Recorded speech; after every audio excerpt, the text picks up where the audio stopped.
Welcome to Work Mom Says. Don't be an idiot. And now, here's your host, Work Mom.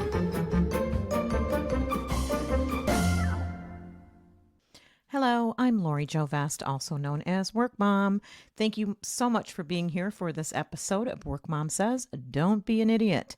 Today I want to talk about personal and professional growth and the value of becoming a lifelong learner. One of the things that I picked up in my 30s that I highly recommend is that you make a commitment to both your personal and your professional growth.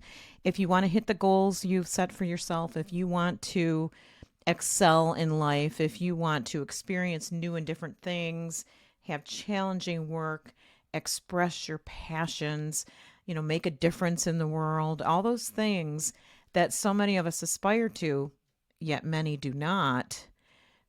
Taking a mindset of continuous learning and continuous personal and professional growth will serve you well. If you don't have it yet, get started. And I can promise you that what starts out as goal setting or, maybe a chore can turn into kind of an addiction. And I frequently say I'm addicted to personal growth. I am. I'm always looking to learn something new, to try something new, to jump in with both feet, with new technology, with new marketing tools, things like that, because it's exciting. It's interesting to live a life that has variety in it and that challenges you. So focusing on that growth and developing a continuous growth mindset will be really helpful as you seek to either, fly up the corporate ladder and become a C-level executive, or maybe you want to become an entrepreneur, or you want to become an independent, millionaire. There's all kinds of ways to get there. So if you have big goals, get started by focusing on your personal professional growth. And I'm going to tell you a little bit about some of the things that I did. Early on in my 30s, I had a good friend that suggested that I take this personal development course called Landmark. And the company that runs it is called Landmark Education. They are all over the world, and they do amazing things when it comes to changing how you think. We are conditioned, or as one of my favorite authors would say, domesticated into thinking that we have to be a certain way, act a certain way, perform a certain way, learn a certain way, and that our past has a huge impact on who we are now, and we'll never reach those goals because they're just too hard. So we get conditioned by our culture, by our family, by the people we are surrounded by. And what Landmark did for me, they have 2 courses that I did. I could have done more, but I felt good about the 2 I did, and that was enough. So the 2 courses that Landmark offers are the Landmark Forum and the advanced course. They have others as well, but I didn't take any of those. I was good with the 2 that I took. So the Landmark Forum, would I recommend it to everybody? Probably not, because it's a specific type of in-your-face training that forces you to confront all kinds of things.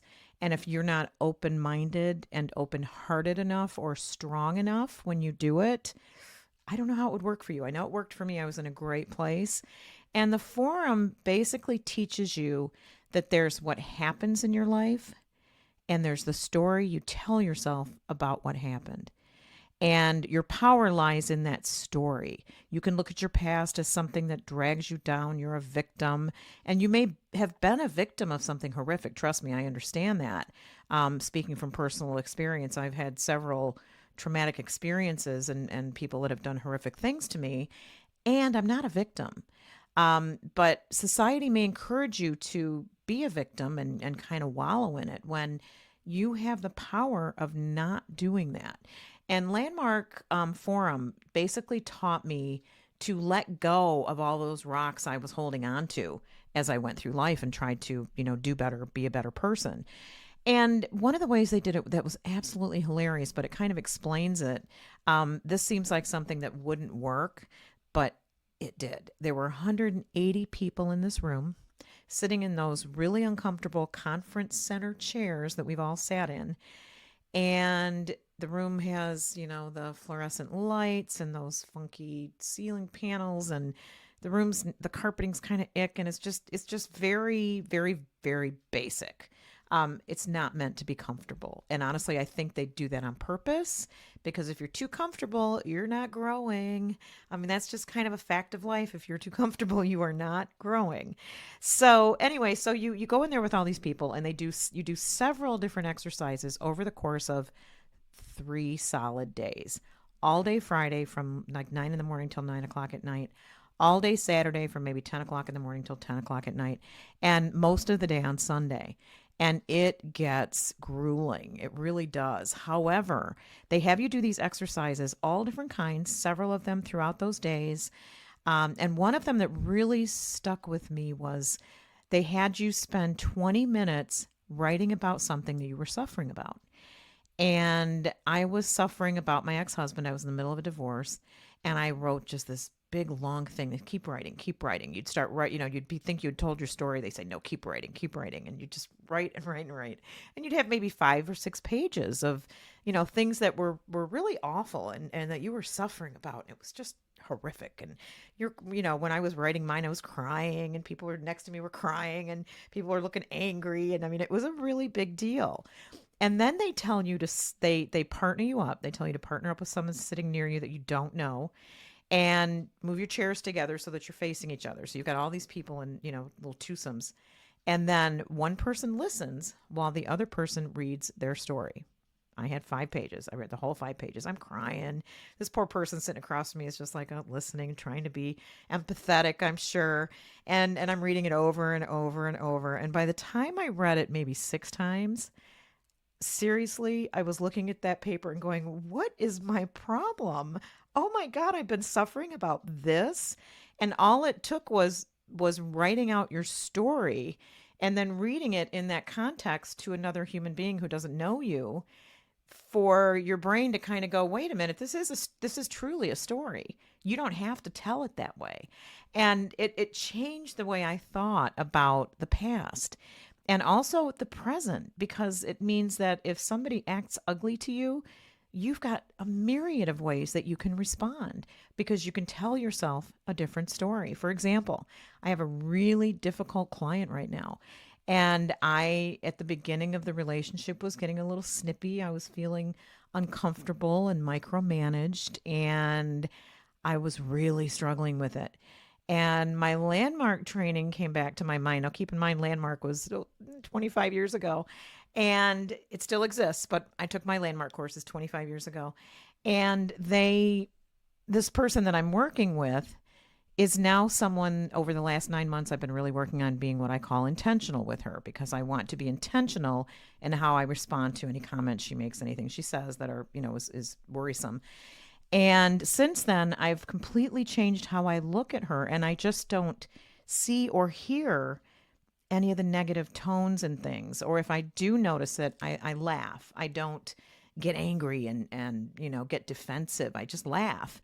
So being intentional is something you can do when you realize that there's what happens and the story you tell yourself about what happens. So there were tons of other exercises around those types of topics at the Landmark Forum. And the next course is the advanced course. And that one talks about your future. Instead of thinking that you've got to, chase your dreams and run toward it, and it's so hard, you'll never get there, they teach you to experience it now, basically. Feel the feelings, look at what you really want, be clear about it, and then pull yourself toward it. Behave your way toward that goal. And again, it's a different way of looking at your future by visualizing it really strongly and then pulling it towards you with your actions and your thoughts. You realize that goals don't have to be hard. You can start experiencing the joy of having achieved that goal now. And believe it or not, I'm not sure how it works. It could be your subconscious mind. It could be the universal energy. It could be anything, but it will bring it towards you. So my whole point in talking about Landmark is that Landmark courses really helped me up level my internal conversation so that I knew that learning could be life changing. Personal growth could be life changing. And so I really got on the path. I think I was about 37 at that point. So don't wait as long as I did. But I was about 37. And since then, I have decided, pretty much to experience new things, do new things, try new things, and create a life that I love, that I enjoy. And I have managed to do that by just continually looking for that next way of growing, learning, being a better human being. Another example of that is therapy. If you are in a emotional state, you're having a difficult time playing the emotional contact sport of business because your emotions are getting in the way. The example I shared earlier with about this client, I was struggling with my emotions, and I've been doing this sales thing for a really long time, and I was really struggling. I was having a hard time being friendly and professional and kind, which is what you're expected to do in business. And as a result, I had to concentrate on being intentional with all my interactions and continually reminding myself that this was a client whose work I really, really enjoy doing. So if therapy is something that you think you might benefit from, give it a try. Psychologytoday.com has an amazing directory of therapists. I just found my therapist there about a year and a half ago, and it's a really good thing to do if you're struggling with emotions, because sometimes it can be so challenging for us to unpack what it is in our heads that is causing us to be so angsty or to feel so much discomfort in a difficult client exchange. So, therapy is a really great thing, and you can find affordable therapists. There are therapists out there that will do sliding scale billing or negotiate a rate for you if your insurance doesn't cover it. So, that is always a good thing to do. If you don't find the right therapist the first time, find a different one until you find that person that you mesh well with. And it really does give you an educated, objective outsider point of view on your thoughts and feelings so that you can maybe call yourself out on things. Sometimes we have distorted thoughts. We are thinking things that aren't true. It's called cognitive distortions.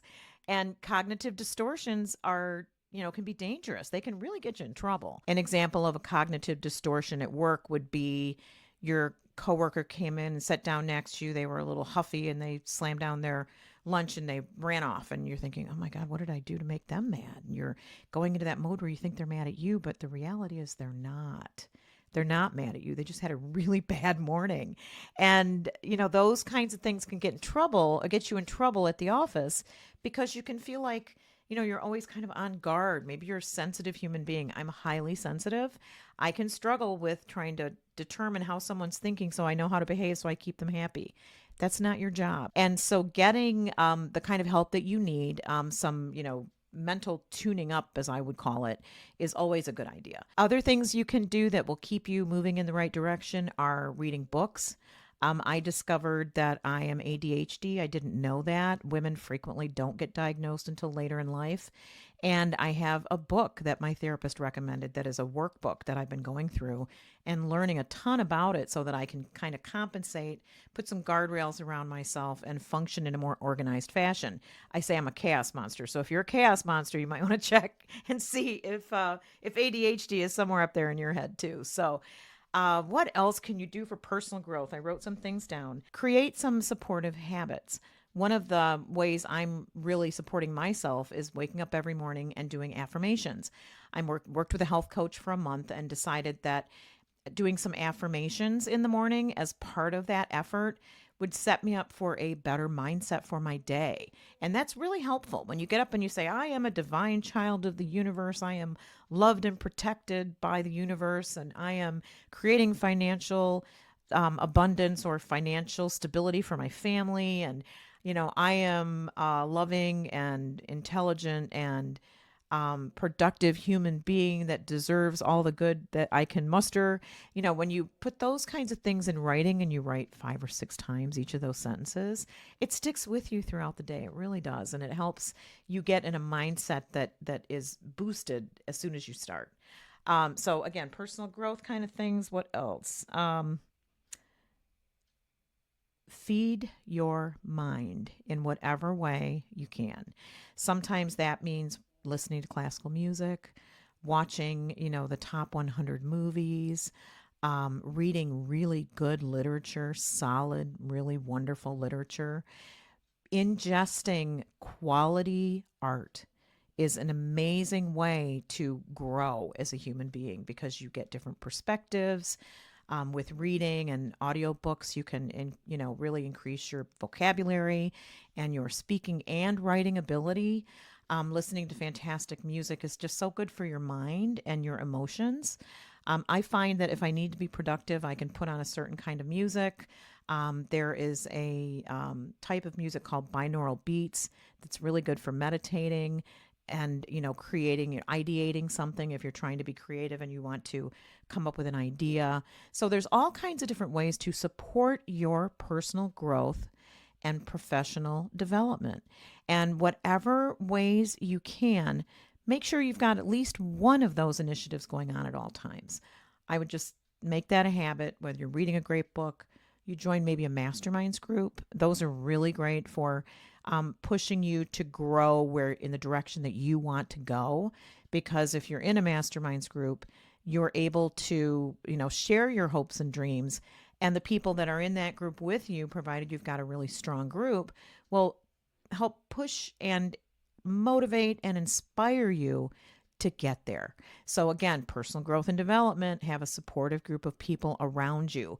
I've heard it said, and I really firmly believe it's true, that you personally are the result of the 5 people you spend most of your time with. If you are spending your time with people that are negative, that are that demean you, that drag you down, that cause you emotional upset, you need to change out those people. Trust me, you need to change out those people. I've done it. I've had some situations in my life where I was in just toxic relationships, either with a boss, a family member, a coworker, and removing yourself from it instead of continuing to try to make it better or try to figure out why you're maybe being mistreated. Just walk away, find a new job, be less available to those friends and family members, or just cut them out entirely, because you cannot grow if you are surrounded by or impacted by people that want to drag you down and pull you back. It's just not a good thing for anybody. So take that seriously. If you've got somebody in your life that's really causing you all kinds of emotional upset, figure out what to do about it. It's, don't let it go on for years, because it can and it will if you set yourself up for that. So that's what I've got for you today. Thank you so much for listening. If you are watching on YouTube, please hit that subscribe button. Give me a like. Give me a comment. I'd love to hear from you. I am an open networker on LinkedIn, and you can reach me there at Lori Jo Vest. And I also have a website at workmomsays.com that has all kinds of great information, lots of episodes, even the early ones where we were just really silly and just had a lot of fun, as well as some great resources. I have a book that's on Amazon as well. It makes a great gift for college students and newly minted young professionals. So that's what I have. Thanks so much for joining me. I'll see you again soon. Thanks for listening to Work Mom Says. Don't be an idiot. For more information, you can email WorkMom at lori@workmomsays.com. That's Lori at workmomsays.com. And remember, Don't be an idiot.